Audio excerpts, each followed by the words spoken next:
వస్తారు మీ దగ్గరికి.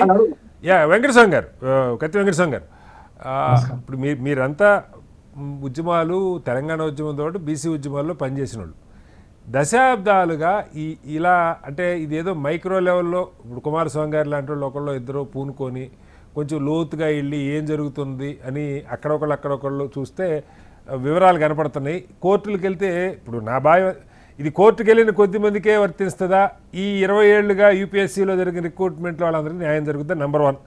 నెంబర్ 2, యూపీఎస్సీలోనే జరుగుతుందా ఇది, లేదు సెంట్రల్ గవర్నమెంట్ అనేక రకాల ఉద్యోగాలు ఉంటాయి, టెలికాం ఉంటుంది, రైల్వేస్ ఉంటుంది, యూపీఎస్సీతో సంబంధం లేకుండా ఉద్యోగాలు జరిగేవి చాలా ఉంటాయి రిక్రూట్మెంట్లు, వాటిల్లో ఏం జరుగుతుంది, అక్కడ అడుగుతున్నారా, అడగగలుగుతున్నారా, అడిగే పరిస్థితి లేదా?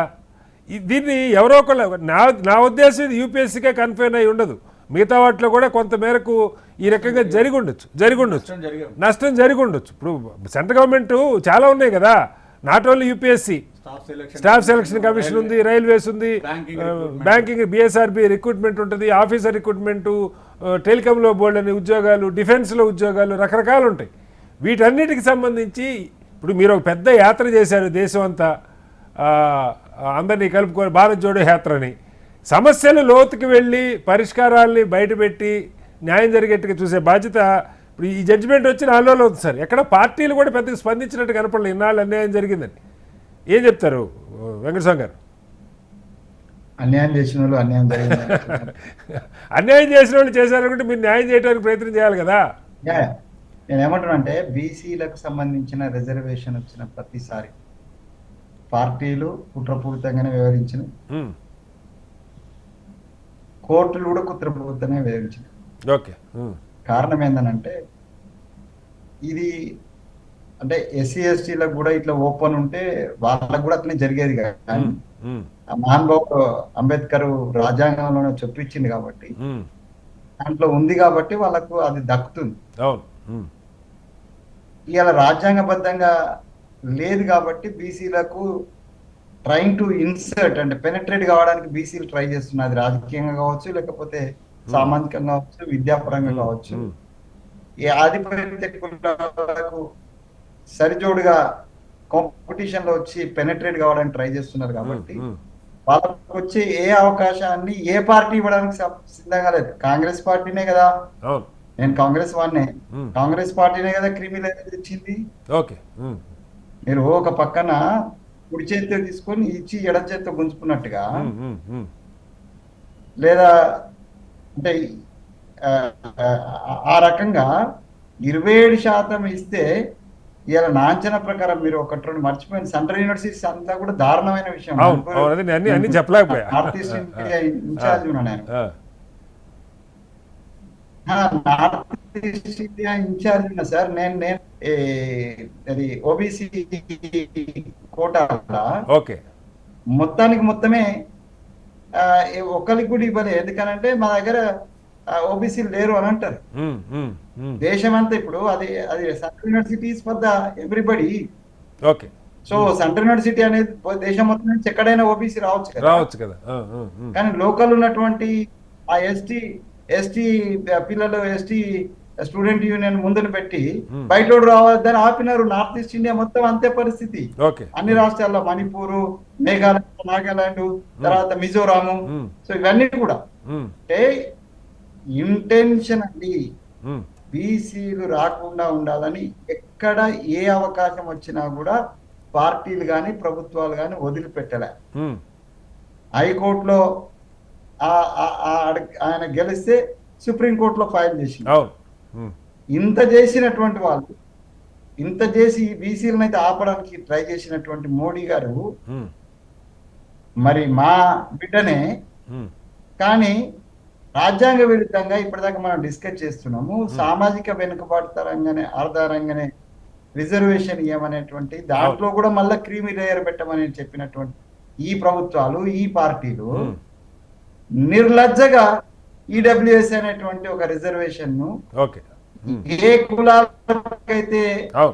ఏ కులాలైతే కంప్లీట్ గా సమాజంలో ఆధిపత్యం చెలాయిస్తున్నాయో అగ్ర కులాలు, కానీ నా పదం ఉపయోగించడానికి నేను వ్యతిరేకం వ్యక్తిగతంగా, కానీ తప్పనిసరి పద్ధతిలో ఆ ఉపయోగం చూపిస్తున్నా.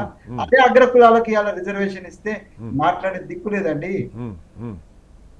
మాట్లాడే దిక్కు లేదు. ఇవాళ రిజర్వేషన్ మీద దీని మీద వచ్చినటువంటి తీర్పు మీద neither Congress nor the BJP nor the local parties అని ఎవరు మాట్లాడాల. అవును. ఇప్పుడు మీకు నేను ధన్యవాదాలు చెప్తున్నాను. ఇన్ని టీవీలలో ఒక టీవీ కూడా దీన్ని ఇష్యూగా తీసుకోలేదు. ఓకే. అది ఎవరికో ఒకరికి వచ్చిందని అనుకుంటున్నాను. మీరు అన్నట్టుగా అన్ని డిపార్ట్మెంట్లలో జరుగుతుంది. అన్ని డిపార్ట్మెంట్లలో రిజర్వేషన్ ఈ రకమైనటువంటి అన్యాయం 20 సంవత్సరాలుగా నేను ప్రత్యేక సాక్షిని ఓ యూనివర్సిటీలో రిజర్వేషన్ సంబంధించినటువంటి అన్యాయానికి వ్యతిరేకంగా పోరాడినటువంటి నేను ప్రత్యక్ష సాక్షిని.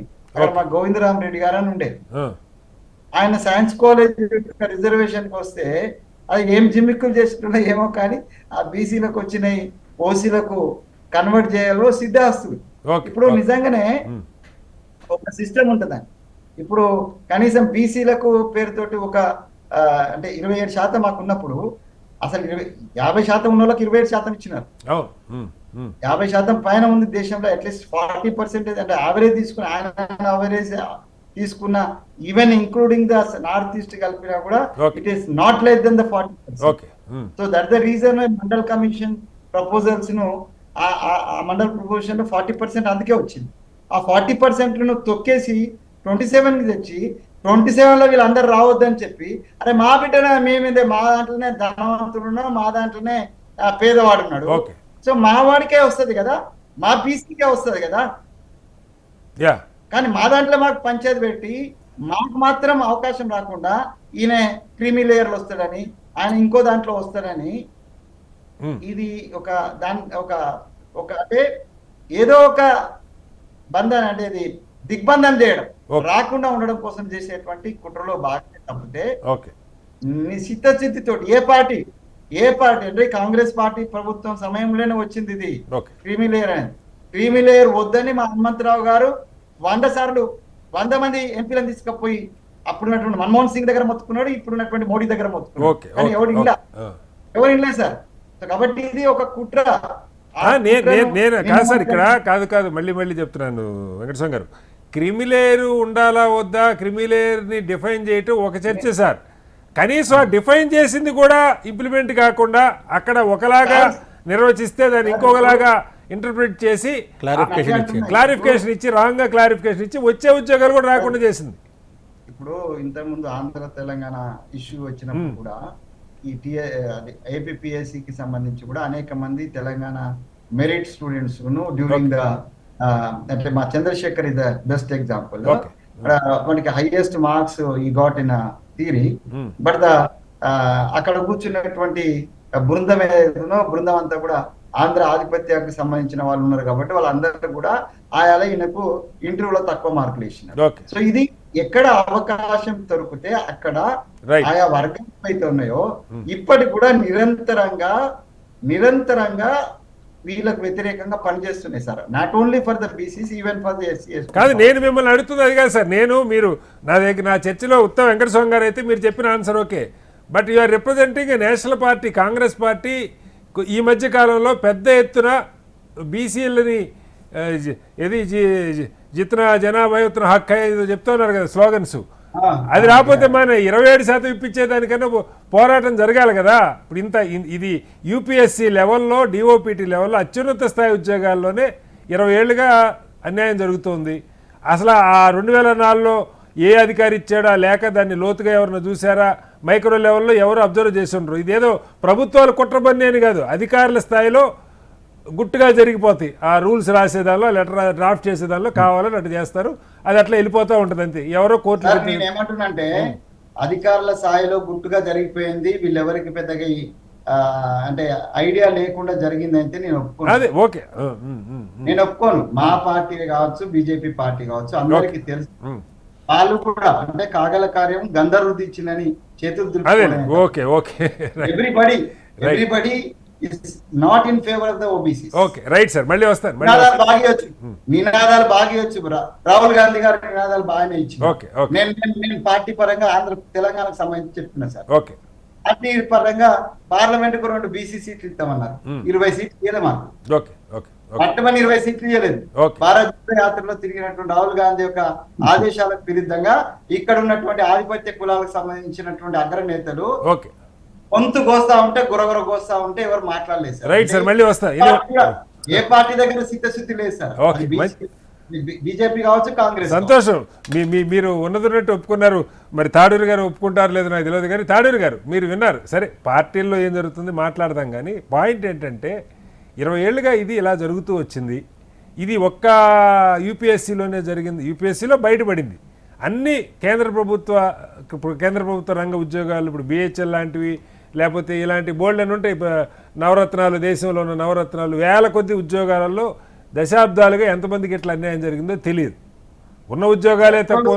ఒక విషయం ఏంటంటే యూపీఎస్సీలో ఉన్నాయన ఆ కాంపిటీషన్ లో ఉన్నవాడు కొద్దిగా తెలివిగా లేకపోతే పట్టుదలగా ఉండి ఆయన కోర్టుకు పోయింది అంతే.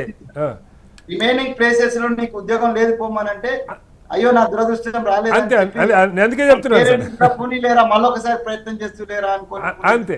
దౌర్భాగ్య స్థితి సార్. కొట్లాడేటువంటి శక్తి యుక్తులు లేవు సార్. సుప్రీంకోర్టు దగ్గర ఏడబోతారు సార్, ఏదో చిన్న ఉద్యోగానికి సుప్రీంకోర్టు దగ్గర పోలేడు కదా. రైట్, పైసలు ఉండాలి కదా. ఒకసారి